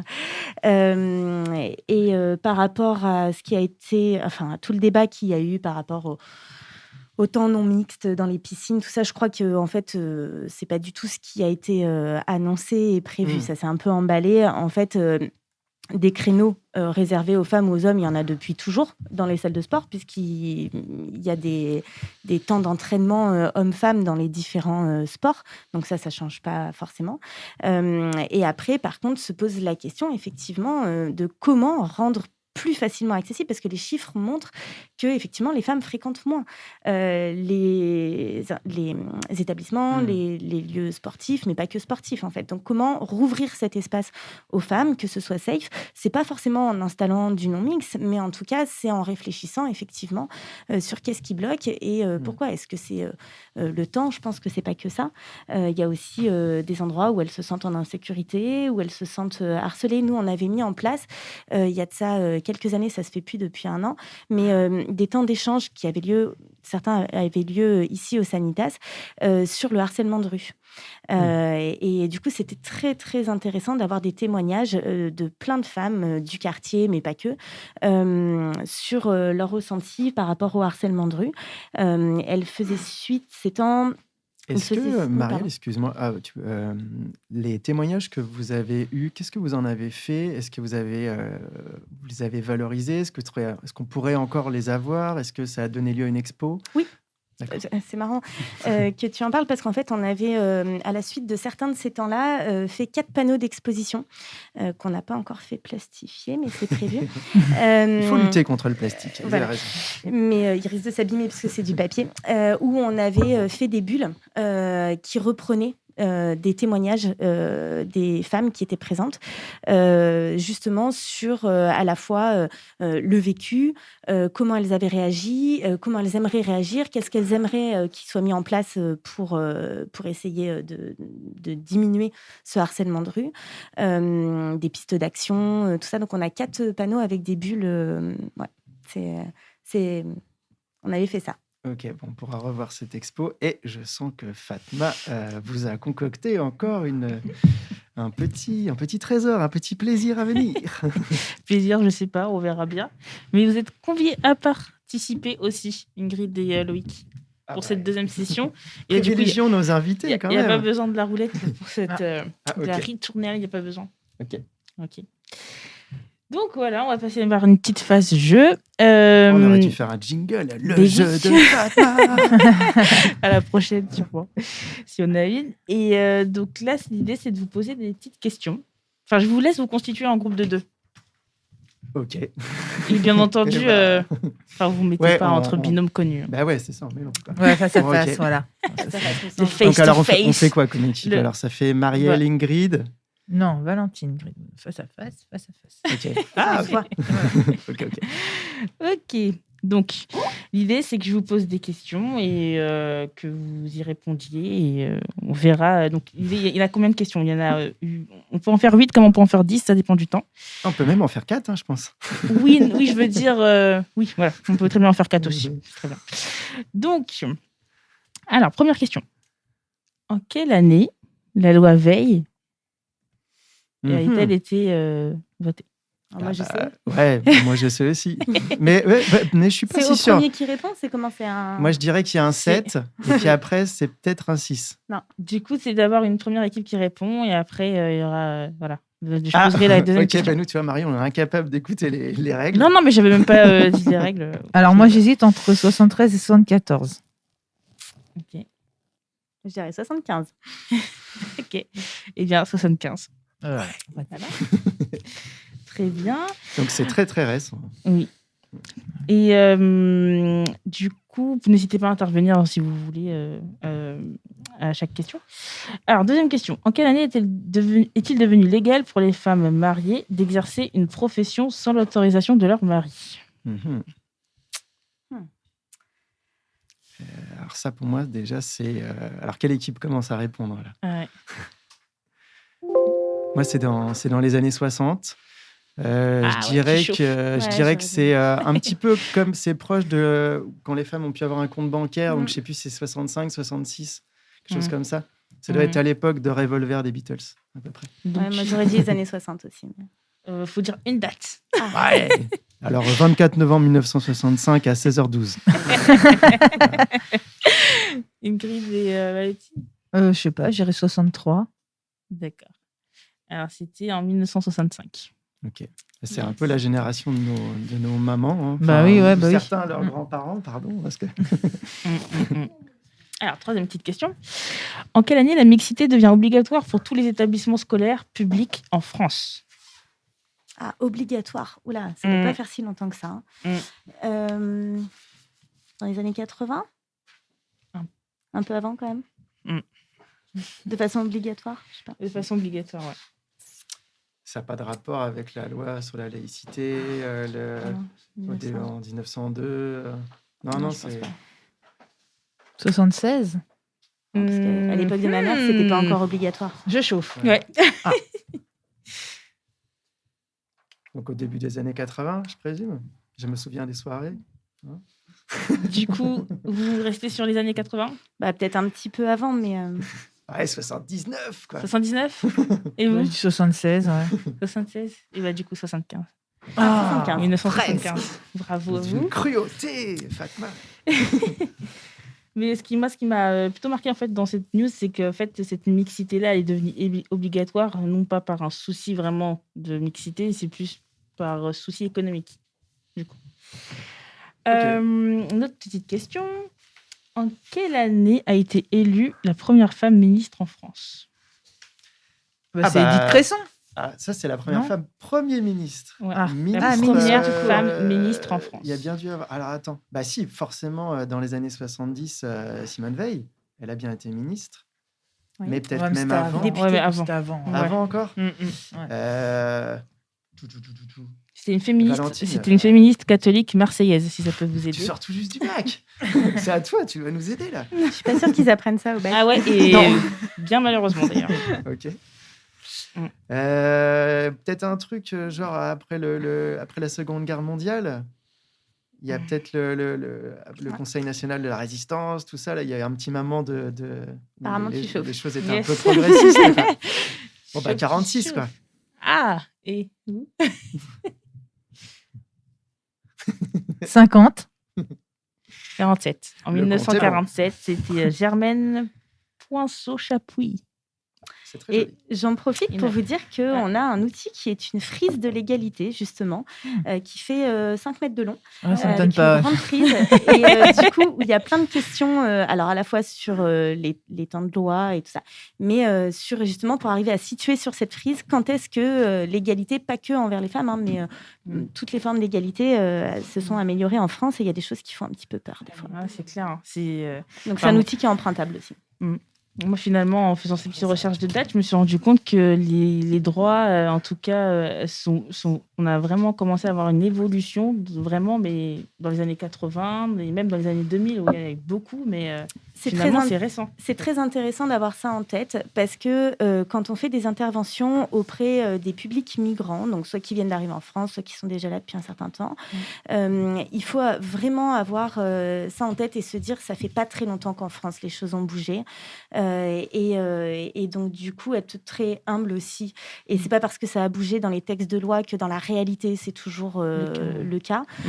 Donc voilà, on refait justement dans l'approche interculturelle qu'on a aussi parfois des petites dates comme ça, clés, pour comprendre quand est-ce que les mœurs aussi ont changé en France. On parle des années 70, tout ça, pour comprendre que ça fait pas si longtemps que ça en France. La journée des droits des femmes ? Ouais. C'est ça la question ? Ouais. Pour moi, oui, c'est important. Parce que, hélas, il y a trop de violence et d'injustice et d'inégalité envers les femmes. Même si pour moi, dans l'absolu, cette question ne devrait pas exister. Pourquoi ? Parce que c'est, selon moi, dans l'absolu, encore une fois, ces injustices, ces inégalités ne devraient pas exister. Maintenant, qu'elles existent, c'est triste. Qu'on la communique, c'est triste aussi. Qu'on fasse quelque chose, c'est bien. Mais selon moi, on devrait faire beaucoup plus. Comme quoi, par exemple ? Déjà, il y a des personnes, sans vouloir minimiser l'action des personnes qui font déjà des choses, des associations et des femmes et des hommes qui sont sur le terrain. Mais ce que je trouve triste, c'est qu'aujourd'hui encore, dès le plus jeune âge, il y a des inégalités, des injustices qu'on accepte.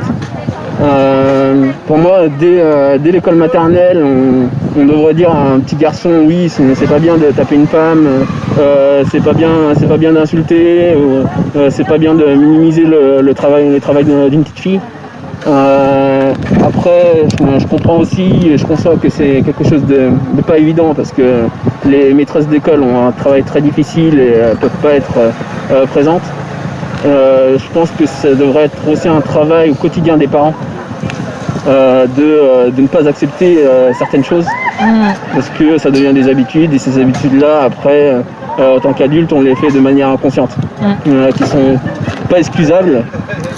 Mais compréhensible. Si on n'a pas fait le travail d'éducation au préalable. Ce qui fait qu'il y a encore beaucoup de travail à faire. En termes d'éducation. En termes d'éducation, en termes de tolérance. Plutôt d'intolérance que de tolérance. D'intolérance, c'est-à-dire être intolérant vis-à-vis de certaines actions, vis-à-vis de certaines injustices. Pour moi, c'est inacceptable que la femme pour un même travail soit moins payée ou qu'il y ait encore des femmes qui soient battues et qui meurent de ces coups, qui ont des blessures graves et des conséquences graves de vie. Aujourd'hui, on parle des droits des femmes. On est de retour pour la dernière partie de l'émission avec Valentine et Marielle du planning familial. Loïc ? Ouais, on était en train de parler en fait du planning familial, de ce qu'ils font, de leurs dispositifs, de leur manière d'intervenir un petit peu partout sur Terre et dans toute la galaxie, j'ai l'impression. Il y a un dispositif qui a l'air extrêmement riche. On a parlé tout à l'heure comment devenir bénévole, comment devenir militant, militante. Et Marielle, tu voulais aussi nous présenter je ne sais pas si on peut dire nouveau, mais un autre dispositif. Alors, c'est un nouveau jeu de société, en fait. C'est vraiment un outil très spécifique, mais qui est très intéressant dans le cadre du 8 mars. C'est un jeu qui a été créé, qui s'appelle « Moi, c'est Madame », à partir de plein de recueils de témoignages de femmes qui ont vécu justement du harcèlement de rue, et qui permet de... Alors, soit ça se joue en non mixte avec que des femmes. Nous, on l'a testé en mixte, et c'est très intéressant aussi. Mais à l'origine, c'est un jeu non mixte, et qui permet de répondre avec des punchlines, de s'entraider pour des réponses un peu claquantes, tout ça, pour répondre à des propos sexistes, à du harcèlement de rue, à des choses comme ça. Il y a aussi des petits quiz, c'est un jeu qui est assez complet et qui est super drôle et super intéressant à tester avec les ados, plutôt. Ouais, mais tu as un exemple de questions justement qu'il y aurait dans ce jeu et auquel il faut répondre comme ça du tac au tac ? Il y a des petites mises en situation. Par exemple, quelqu'un dans la rue te dit « Oh là là, t'as un joli cul, qu'est-ce que tu peux lui répondre ?» Et donc, tu as tout un tas de cartes de réponses dont tu peux te servir pour t'aider.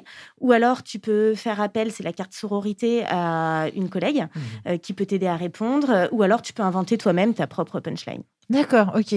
Ah oui, d'accord. Ouais, et après, il y a des quiz, par exemple, citer trois héroïnes. Moi, j'ai eu celle-là l'autre jour. 3 héroïnes principales dans les films. 3 films où l'héroïne principale, c'est une femme qui est héroïne. Okay. C'est pas si simple que ça. Non. À part Angelina Jolie. Non, mais c'est vrai qu'on pense tout de suite à tout ce qui est jeux vidéo, Avengers, Wonder Woman, Supergirl, les Marvel. J'avais pas pensé. Si, il y avait les Marvel. Voilà, donc du coup, ou 3 femmes scientifiques. Il y a à la fois des quiz, à la fois des petits défis, et puis à la fois des façons de répondre pour pas se retrouver bloqué, coincé quand on a affaire à un propos sexiste. Ok. Et ce jeu, alors, vous l'essayez, vous allez dans les collèges, vous l'essayez, et on espère pouvoir l'avoir au centre social un jour. Vous pouvez nous l'emprunter sur une période, il n'y a pas de souci, ou que nous, on l'anime avec un groupe de jeunes ou d'adultes. Oui, d'ailleurs. Et voilà. Je me souviens, moi, avoir vu plutôt que participer à des ateliers de femmes il y a déjà peut-être 10 ou 15 années, où l'accent était déjà sur le fait donc, de prendre la parole en public. Et au fait, par rapport aux agressions plus spécifiquement, c'est en fait souvent les femmes, lorsqu'elles se font agresser, ne sont pas en mesure de se défendre, n'osent pas se défendre, même souvent n'osent pas crier. Et en fait, je me souviens avoir vu un atelier en fait, où on apprenait aux femmes, en quelque sorte, à se libérer et à oser dans la rue insulter, crier, taper, en fait, retrouver en fait, tout simplement des capacités à se défendre, puisque peut-être dans l'éducation des jeunes filles, on leur apprend trop à prendre sur elles et à ne pas dire non, à ne pas refuser. Donc c'est vrai que c'était assez intéressant. Oui, c'est toute la victimisation de grandir en tant que future victime. Quand on voit certaines campagnes, certains trucs où on nous élève en tant que future victime, et c'est dommage. C'est le girl power. C'est ça. Excellente conclusion. Et on va terminer en chanson avec Fatma, si tu veux bien, car tu nous as préparé encore une autre surprise. Alors, en fait, pour préciser, c'était surtout que là, normalement, c'était la dernière petite session où on voulait intégrer une autre artiste du quartier qui a la joie, mais qui ne pourra pas être là, qui a un petit souci. Et c'était surtout questionner la femme dans le milieu artistique. Ouais. Voilà. Donc, ok, une petite chanson. Donc, pendant que tu prends ta guitare et que tu t'installes tranquillement, moi, j'en profite pour remercier tous nos invités. On a eu en première partie le collectif Femmes Plurielles avec Malika et Christiane. On a Maïti et David, d'autres médiateurs du centre social qui ont fait toute la partie technique. On les remercie beaucoup. Et puis bien sûr, Valentine et Marielle du planning familial qui nous ont rejoints et qui nous ont éclairés. Pendant que Fatma s'installe encore, peut-être redonner les horaires d'ouverture, votre numéro de téléphone. Bien sûr. Merci à vous pour cette invitation. Donc nous, on est situés, nos locaux principaux au centre de vie du Sanitas, mais on a des permanences sur tous les quartiers et dans énormément de villes aussi du département. Et du coup, pour nous joindre, c'est au 02 47 20 97 43 ou alors sur Messenger, sur Facebook ou par mail. On est ouvert tous les jours de 9h à midi, de 14h à 17h30 en ce moment à cause du couvre-feu. Okay. Et on a des permanences accessibles sans rendez-vous les mercredis après-midi et les vendredis après-midi au Sanitas et puis dans plein d'autres endroits du département. Ok, merci beaucoup. Merci à vous. Fatma, tu es bientôt prête ou... Bientôt. Bientôt. David, il arrive. Alors, pendant que tu t'installes, peut-être tu peux nous dire ce que tu vas nous concocter. Alors, Fatma est en train de chercher son grattoir, je crois, pour sa guitare. Oui, c'est le thème. C'est le thème, la journée les droits des femmes. Et donc, c'est une chanson que j'ai composée par rapport à ce que ça m'inspire, en fait. Donc, j'en parlerai juste après, rapidement, si on a le temps. Ok. J'ai pas besoin de mettre le casque. Non. Fais comme tu le sens et n'hésite pas à présenter la chanson même avant de t'y mettre, parce que je pense qu'on va s'en servir comme ça pour terminer, quoi. Ça s'appelle Peu importe.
Pas le temps chaud, ce n'est pas la couleur qui fait le macho. L'inconscience demeure torture. Toi tu rempleurs, solidité laisse à désirer. L'imposture provoque amertume des deux camps de l'emmerde des enfants posthumes sous des coups sanglants. Risque et choix de revendiquer sa dignité. Celle-ci tant banalisée, prise pour vérité, pour exprès de culpabiliser, de vouloir être entière. Démissionner, combien d'entre nous ont songé avant de leur vie aux enchères? Ce que tu n'es pas capable de voir, un autre sera grandir à son émouvoir. Pourquoi devrait-elle étendre leur force au profit de tes faiblesses, de tes faiblesses, tes faiblesses? Pas le temps chaud, peu importe. Pas le temps chaud, peu importe. Pas le temps chaud, peu importe. Pas le temps chaud, ça n'est pas la couleur qui fait le macho. Blanca, tu pourras dire ce que tu veux, mais imaginer un monde pour faire mieux, c'est moins simple que d'y mettre sans arrêt le feu. Toi et moi, je veux qu'on se comprenne, histoire de vieillir de manière sereine. Regarde l'âme, son état à l'origine, et comment elle lutte face aux injustices. Les rescapés savent de quoi ils parlent. Tenir debout même quand l'assise s'acharne. Impossible de faire taire, impossible de faire nuire. L'amour de l'action utile. Les femmes, les mamans, les filles. Les femmes, les mamans, les filles. À quand la prochaine Marie Marvine? Pas le temps chaud, peu importe. Pas le temps chaud, peu importe. Pas le temps chaud, peu importe. Hey, pas le temps chaud, c'est pas la couleur qui fait le macho. Non, non, non, non, non. Elle te le endurance, sinon elle va bolagna ganton. Do, do, do, do, do, do. Elle te le endurance, sinon elle va bolagna ganton. Do, do, do, do, do, do. Elle te le endurance, sinon elle va bolagna ganton.